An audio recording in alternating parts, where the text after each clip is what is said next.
Ce n'est pas la triplette de Belleville, mais la triplette de Stockholm. Eugene Fama, Robert Shiller et Lars-Peter Hansen, 3 économistes américains, obtiennent cette année le prix Nobel d'économie, ou plutôt le prix de la Banque royale de Suède en sciences économiques en mémoire d'Alfred Nobel. Alors, ce qui est amusant dans ce palmarès, c'est que les 3 économistes sont très différents les uns des autres. Alors, Hansen, c'est le matheux, on va le laisser de côté pour le soin de la démonstration. Il y a d'abord Eugene Fama. Eugene Fama, c'est un personnage flamboyant, il enseigne à Chicago. C'est l'un des pères de la théorie libérale de l'efficience des marchés.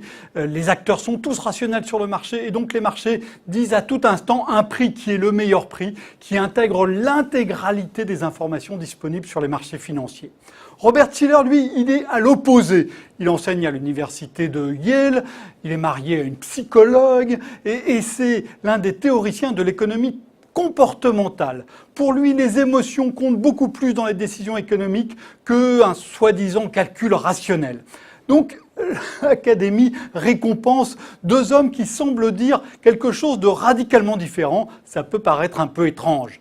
En réalité, il y a une explication. Les 2 hommes sont distingués, je cite, pour leur analyse empirique des prix d'actifs. Ils ne sont donc pas du tout distingués pour leur position théorique ou pour leur position politique, qui sont aux antipodes, puisqu'évidemment Eugene Fama est un partisan de la liberté absolue des marchés, tandis que Robert Shiller est partisan d'une intervention très forte de l'État. Non, ils sont récompensés pour leur travail empirique. Et c'est vrai que l'un et l'autre ont fait un énorme travail d'accumulation de données sur les actifs financiers. On pourrait croire qu'on connaît les prix des actions de manière très précise. C'est vrai, et en même temps, pour avoir des séries propres, c'est très compliqué. De même, pour l'immobilier, il faut aussi faire un travail énorme. Ces hommes l'ont fait, et puis ensuite, ils ont confronté ces calculs à la réalité, l'un et l'autre avec une grande honnêteté, même s'ils avaient par ailleurs des positions très tranchées. Et donc, ils ont vraiment fait avancer la connaissance des mécanismes de fixation des prix des actifs. Et c'est donc pour ça qu'ils sont tous les 2 récompensés, alors qu'ils ont l'air de dire quelque chose de très très différent.